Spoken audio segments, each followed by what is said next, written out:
उस बूढ़े आदमी को देखकर रघुवीर की सांस में सांस आई और उसने उस बूढ़े आदमी का धन्यवाद करते हुए कहा, आपका बहुत बहुत धन्यवाद बाबा, जो आज आपने मेरी जान बचा ली। मैंने सोचा कि आज तो यह डायन मुझे मार ही डालेगी। पर तुम इस समय यहाँ कर क्या रहे हो रघुवीर? तुम्हें पता होना चाहिए कि शाम को तुम्हें नहीं निकलना है।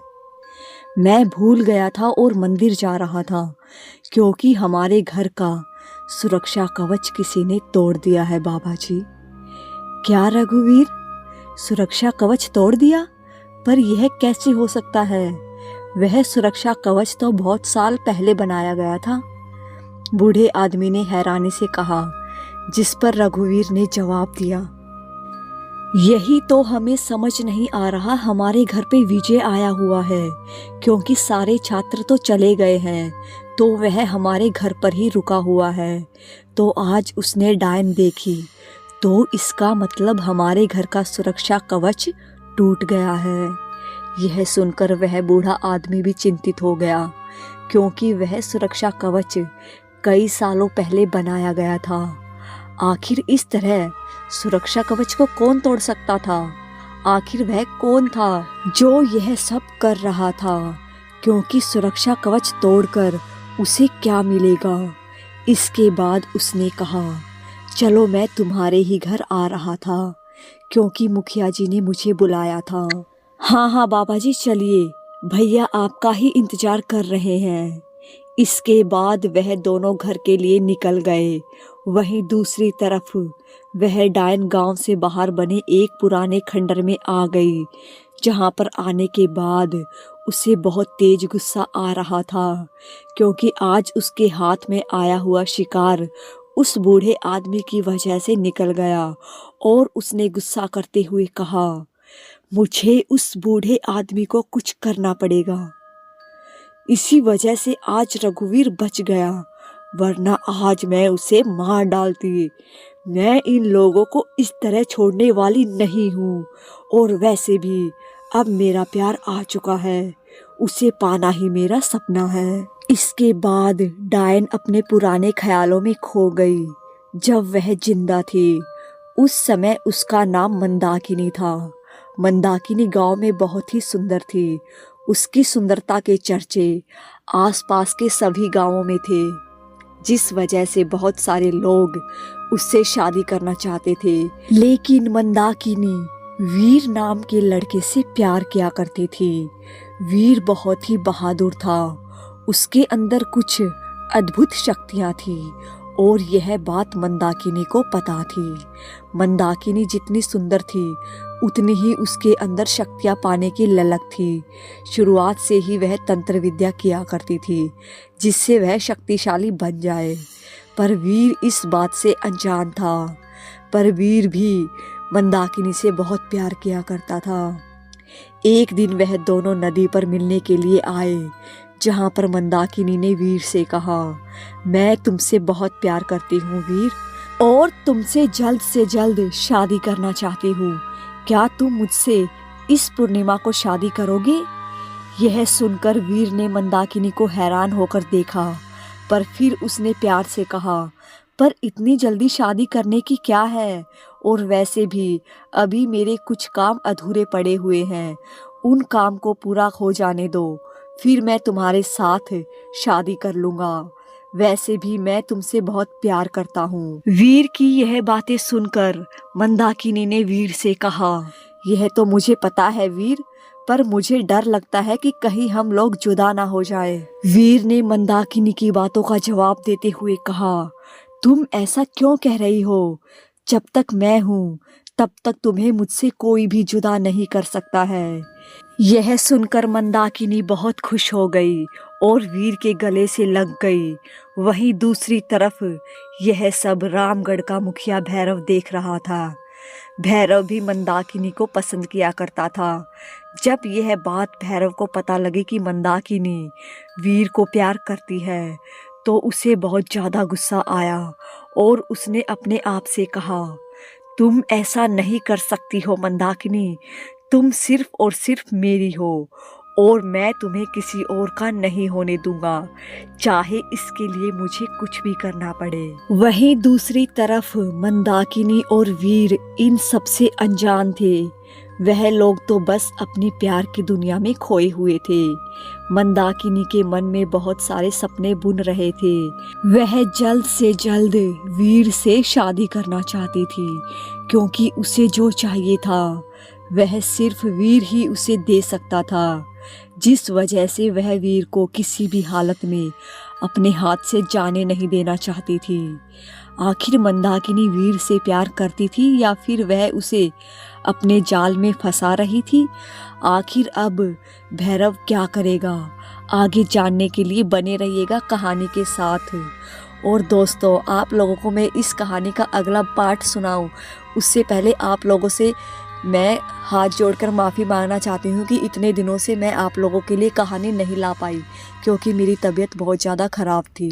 तो चलिए आगे की कहानी शुरू करते हैं। इसके बाद वीर ने मंदाकिनी से मुस्कुरा कर कहा, अच्छा तो अब मैं चलता हूँ, तुम अपना ध्यान रखना।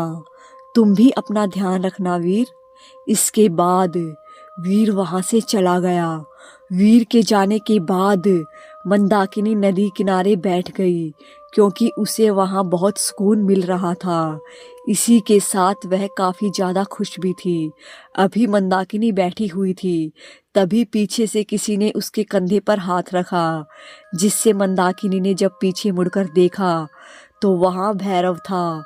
भैरव को देखकर मंदाकिनी एकदम खड़ी हो गई और मुखिया से कहा, अरे मुखिया जी, आप यहाँ पर? अरे मंदाकिनी, मुखिया जी क्यों कह रही हो? भैरव कहो ना, मैं तो तुम्हारे लिए भैरव हूँ, मुखिया ने मुस्कुराकर कहा। इस पर मंदाकिनी ने हैरानी भरी नजरों से देखते हुए कहा, यह आप कैसी बातें कर रहे हैं मुखिया जी? इसके बाद मुखिया ने कहा, तुम ऐसे बातें क्यों कर रही हो? तुम्हें पता है मैं तुम्हें पसंद करता हूँ और तुमसे शादी करना चाहता हूँ। यह नहीं हो सकता मुखिया जी, क्योंकि मैं वीर को पसंद करती हूँ और मैं उसी से शादी करूँगी। यह तुम अच्छा नहीं कर रही हो मंदाकिनी। भैरव ने गुस्से में मंदाकिनी को कहा, सोच कर देखो, एक बार उस वीर से शादी करके तुम्हें क्या मिल जाएगा? अगर मुझसे शादी करोगी तो मैं तुम्हें रानी बनाकर रखूँगा। इस पर मंदाकिनी ने मुस्कुराकर कहा, आप अपने पैसों की ताकत किसी और को दिखाना, मुझे पैसों का कोई लालच नहीं है, मुझे सिर्फ वीर चाहिए और कुछ नहीं। यह कहकर मंदाकिनी वहां से जाने लगी। इस पर मुखिया ने गुस्से से कहा, अगर तुम मेरी नहीं हो सकती हो मंदाकिनी, तो मैं तुम्हें किसी और का भी नहीं होने दूंगा। मैं उस वीर को मार डालूंगा। यह सुनकर मंदाकिनी को बहुत तेज गुस्सा आ गया और उसने पलटकर मुखिया को गुस्से से घूरते हुए देखा और उसने कहा, अगर तूने ऐसा कुछ भी किया तो मुझसे बुरा कोई नहीं होगा। तुझे पता नहीं है मैं वीर को कितना प्यार करती हूँ, और अगर उसे कुछ हुआ ना तो मैं खुद को भी मिटा लूँगी और तुझे भी मार डालूँगी। मैं तुम्हारी इज्जत करती हूँ क्योंकि तुम गांव के मुखिया हो। इसका मतलब यह नहीं है कि तेरा जो मन करेगा वह तू करेगा। यह कहकर मंदाकिनी वहां से चली गई। मंदाकिनी की धमकी सुनकर भैरवनाथ को काफ़ी ज़्यादा गुस्सा आ गया और उसने अपने आप से कहा, मुखिया होने का मुझे इतना घमंड है कि किसी ने भी आज तक मुझसे इस तरह बात नहीं की, और यह एक छोटी जाति की लड़की मुझसे इस तरह बात करके चली गई। इसे अपनी सुंदरता पर ज़्यादा ही घमंड है ना, इसे मैं बताऊंगा। यह कहकर भैरवनाथ भी वहां से चला गया। तभी अचानक खंडर में पत्थर गिरे, जिससे डायन अपने ख्यालों से बाहर आ गई और उसने देखा कि वह खंडर में खड़ी हुई थी। यह देखकर उसकी आंखों में आंसू आ गए। उसने कहा, कितना अच्छा समय था, सब कुछ कितना अच्छा चल रहा था, पर एक आदमी की वजह से सब कुछ बिगड़ गया। मेरे मंसूबे कामयाब नहीं हुए, मेरा वीर सब कुछ छीन गया, पर इस बार मैं ऐसा कुछ भी नहीं होने दूंगी। वहीं दूसरी तरफ रघुवीर और वह बूढ़ा आदमी मुखिया के घर आ गए। रघुवीर को देखकर मुखिया ने कहा, अरे रघुवीर, बड़ी जल्दी आ गए। तुमने पंडित जी से बात कर ली? भाई साहब, आज तो मैं बाल बाल बच गया। अगर यह बाबा नहीं होते तो उस डायन ने मुझे मार ही डाला होता, क्योंकि डायन ने मुझे घेर लिया था। क्या? डायन ने तुम्हें घेर लिया था? चलो कोई बात नहीं। इसके बाद वह सभी अंदर आए, जहां विजय बैठा हुआ था। विजय ने जब उन लोगों को देखा तो वह खड़ा हो गया और बोला, आप लोग यहाँ पर? हम तुम्हें यहाँ पर तुम्हारे सवालों का जवाब देने के लिए आए हैं, जिससे तुम हमारी जल्द से जल्द मदद कर सको। यह सुनकर विजय ने राहत की सांस ली, क्योंकि अभी तक उसके दिमाग में बहुत कुछ चल रहा था। और उसने उन लोगों से कहा, तो फिर बताइए, वह डायन आखिर मुझसे क्या कहना चाहती है? वह मुझे अपना प्रेमी क्यों बता रही है? क्योंकि तुम पिछले जन्म में उसके प्रेमी थे इसलिए, और वह तुम्हें इस जन्म में भी पाना चाहती है। मुखिया की बात सुनकर विजय बहुत ज्यादा हैरान हुआ। उसे तो यकीन ही नहीं हो रहा था कि उसका पुनर्जन्म हुआ है। और उसने कहा, यह आप क्या बकवास कर रहे हैं? मैं पहले ही कम परेशान हूँ, जो आप यह सब बातें करके मुझे और परेशान कर रहे हैं। इस पर मुखिया ने विजय की तरफ देखकर कहा, यही सच है विजय, पिछले जन्म में तुम वीर थे, जो इस जन्म में विजय के रूप में जन्मे हो, और इसलिए डायन तुम्हारे पीछे पड़ी हुई है, क्योंकि उस जन्म में जो तुम्हारे सीने पर त्रिशूल बना हुआ था, वह इस जन्म में भी तुम्हारे सीने पर बना हुआ है। यह सुनकर विजय को अपने कानों पर यकीन नहीं हो रहा था कि आखिर ऐसा कैसे हो सकता है। वह तो कभी भी इसकी कल्पना भी नहीं कर सकता था कि उसका पुनर्जन्म भी हो सकता है। आखिर अब विजय को और कौन कौन से रहस्य पता लगेंगे? क्या उसे पता लग जाएगा कि उसकी पिछले जन्म में मौत कैसे हुई थी? आगे जानने के लिए बने रहिएगा कहानी के साथ। कहानी अगर आप लोगों को पसंद आ रही है तो चैनल को सब्सक्राइब, वीडियो को लाइक शेयर जरूर कर दीजिएगा।